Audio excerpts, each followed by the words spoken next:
আজকের টিউটোরিয়ালে সবাইকে স্বাগতম জানাচ্ছি। তো শিক্ষার্থী বন্ধুরা, আশা করছি তোমরা নিশ্চয়ই ভালো আছো। বরাবরের মতো আজকেও আমি তোমাদের সাথে রয়েছি তপন কুমার সূত্রধর, প্রভাষক, তথ্য যোগাযোগ প্রযুক্তি বিভাগ, সুর সম্রাট, আলাউদ্দিন খাঁ ডিগ্রি কলেজ, ব্রাহ্মণবাড়িয়া। তো বন্ধুরা, আমরা এখানে কিছু ছবি লক্ষ্য করব। এই যে ছবিতে আমরা এই যে কিছু টেক্সট দেখতে পাচ্ছি, এই টেক্সটের যে এটাকে আমরা কি বলবো, তারপর আরেকটি যে ডান পাশে আমরা একটি ছবি দেখছি, এই ছবির এটাকে আমরা কি বলবো এবং এটাকে আমরা কি বলবো, এগুলো কি আসলে। তাহলে আমরা যে নর্মালি জানি যে একটি প্যারাগ্রাফের মধ্যে একটা কি থাকে, হেডলাইন থাকে। তো এগুলো হচ্ছে হেডলাইন।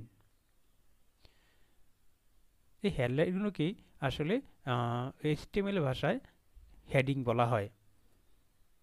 আমাদের আজকের পাঠ শ্রেণী একাদশ ও দ্বাদশ, বিষয় তথ্য যোগাযোগ প্রযুক্তি, অধ্যায় চতুর্থ, এবং আজকে আমি যে বিষয়টি নিয়ে আলোচনা করব সেটি হচ্ছে এইচটিএমএল এর হেডিং ট্যাগের ব্যবহার।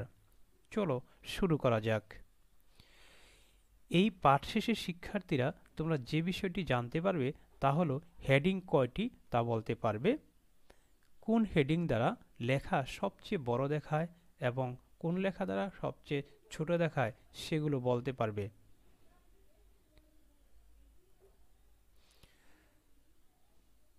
তো বন্ধুরা, এখানে দেখো তো যে আমরা এই যে অক্ষরগুলো দেখতে পাচ্ছি, এই অক্ষরগুলোর মধ্যে এখানে কোন অক্ষরটি সবচেয়ে বড়, কি মনে হয়? এখানে হচ্ছে সবচেয়ে বড় হচ্ছে এফ এবং সবচেয়ে ছোট হচ্ছে এ। অর্থাৎ এখানে দেখা যাচ্ছে যে এক একটা টেক্সট এক এক রকম, এক একটা এক একটা থেকে একটু একটু করে বড় বড়। তাহলে এ থেকে বি একটু বড়, বি থেকে সি একটু বড়, সি থেকে ডি একটু বড়, ডি থেকে ই একটু বড় এবং ই থেকে এফ একটু বড়। এইচ1 এইচ1 হলো সবচেয়ে বড় হেডিংয়ের জন্য ব্যবহার করা হয়। মানে আমরা যদি কোনো প্যারাগ্রাফে হেডিং দিতে চাই এবং সবচেয়ে বড় হেডিং দিতে চাই, তাহলে আমরা এইচ1টাই ব্যবহার করব। তো অর্থাৎ এই বিগেস্ট হেডিংটি হলো এইচ1। তারপর এইচ2, এইচ1-এর চেয়ে একটু ছোট হেডিংয়ের জন্য এইচ2 ট্যাগটি ব্যবহার করা হয়। অর্থাৎ এইচ1 থেকে যদি আমরা একটু ছোট চাই তাহলে এইচ2 ট্যাগটা ব্যবহার করব। বিগার হাই হেডিং হলো এইচ2। তারপর এইচ3, এইচ3টা হলো এইচ2-র চেয়ে একটু ছোট হেডিংয়ের জন্য আমরা এইচ3টা ব্যবহার করব। এইচ2 থেকে একটু যদি ছোট আমরা হেডিং চাই তাহলে আমরা এইচ3 ট্যাগটা ব্যবহার করব। বিগ হেডিং ট্যাগ হলো এইচ3। এইচ4, এইচ4টা হলো এইচ3 থেকে একটু ছোট হেডিংয়ের জন্য আমরা এটা ব্যবহার করব। অর্থাৎ আমরা কি করব, যদি এইচ3 থেকে একটু ছোট চাই তাহলে আমরা এইচ4 ট্যাগটা ব্যবহার করব। অর্থাৎ স্মল হেডিং হলো এইচ4, স্মল হেডিং হলো এইচ4। তারপর আছে এইচ5, এইচ4-এর চেয়ে একটু ছোট হেডিংয়ের জন্য আমরা এইচ5টি ব্যবহার করব। এইচ4 থেকে যদি একটু ছোট চাই সেজন্য আমরা ব্যবহার করব এইচ5, স্মল আর হেডিং হলো এইচ5। তারপর রয়েছে এইচ6, এইচ5-এর চেয়ে একটু ছোট হেডিংয়ের জন্য এইচ6টা ব্যবহার করা হয়। এইচ5 থেকে যদি একটু ছোট, অর্থাৎ এইচ6 হচ্ছে সবচেয়ে ছোট হেডিং, এটা হচ্ছে স্মলেস্ট হেডিং। ঠিক আছে, এটা হচ্ছে সবচেয়ে ছোট। তাহলে এইচ1 হচ্ছে সবচেয়ে বড় হেডিং এবং এইচ6 হচ্ছে সবচেয়ে ছোট হেডিং। তো এখান থেকে আমরা যে বিষয়টি জানতে পারলাম যে সবচেয়ে বড় হেডিংয়ের জন্য আমরা ব্যবহার করব এইচ1 এবং সবচেয়ে ছোট হেডিংয়ের জন্য ব্যবহার করব এইচ6। এখন আমরা একটি প্রোগ্রাম দেখব এইচটিএমএল ভাষায়। তো প্রথম আমরা এইচটিএমএল দিয়ে শুরু করলাম, তারপর বডি। এখানে এইচ1 ট্যাগটা প্রথম ব্যবহার করলাম।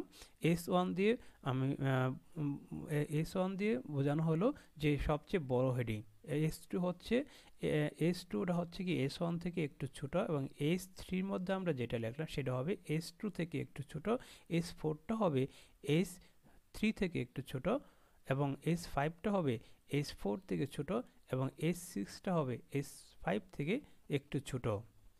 তো এভাবে যদি আমরা একটা প্রোগ্রাম লিখি তাহলে এই যে heading one, heading one or biggest heading, যে এই লাইনটার আউটপুট আমরা পাবো সবচেয়ে বড় হেডিং, আর এই এস টুটা ব্যবহার করাতে আমরা পাবো এস ওয়ান থেকে একটু ছোট এই লেখাটা হবে, অর্থাৎ এই হেডিংটা হবে এস ওয়ানের চেয়ে একটু ছোট, এবং এই হেডিংটা হবে এস টু থেকে একটু ছোট, এবং এস ফোরটা যে আমরা ব্যবহার করলাম এস থ্রি থেকে একটু ছোট হবে, এবং এস ফাইভটা ব্যবহার করার কারণে এস ফোর থেকে একটু ছোট হবে, এবং এস সিক্স ব্যবহার করার ফলে এস ফাইভ থেকে একটু ছোট হবে।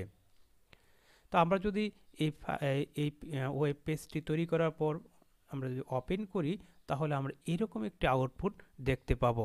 দেখো বন্ধুরা, এখানে আমরা প্রথম যে এস ওয়ান ব্যবহার করার কারণে দেখো এটা কিন্তু সবগুলা থেকে একটু বড়, সব হেডিং থেকে এই হেডিংটা কিন্তু সবচেয়ে বড়, এবং এস টু যখন আমরা ব্যবহার করলাম দ্বিতীয় হেডিংয়ের জন্য তখন কিন্তু এটা ছিল এস টুর জন্য। তাই দেখো এই ওয়ান থেকে মানে এস ওয়ান থেকে প্রথমটা থেকে দ্বিতীয়টা কিন্তু একটু ছোট, এবং তৃতীয়টা হচ্ছে এস থ্রিটা ব্যবহার যখন আমরা করেছিলাম এটা কিন্তু এটা থেকে এই যে এস টু এর যখন আমরা ব্যবহার করেছি অর্থাৎ দ্বিতীয় লাইন থেকে এই যে তৃতীয় লাইনটা কিন্তু একটু ছোট, অর্থাৎ এখানে আমরা ব্যবহার করেছিলাম এস থ্রি, আর এখানে এইটা হচ্ছে এস ফোরের ফোর ট্যাগ, এস ফোরটা হচ্ছে এস থ্রি থেকে একটু ছোট, এবং এটা ছিল এ ফাইভ, তাহলে এই ফাইভটা হচ্ছে এস ফোর থেকে একটু ছোট, এবং সিক্সটা হচ্ছে এস ফাইভ থেকে একটু ছোট। তাহলে দেখলাম যে আপনার ছয়টি ট্যাগ আছে, এই ছয়টি ট্যাগের ব্যবহার দেখলাম।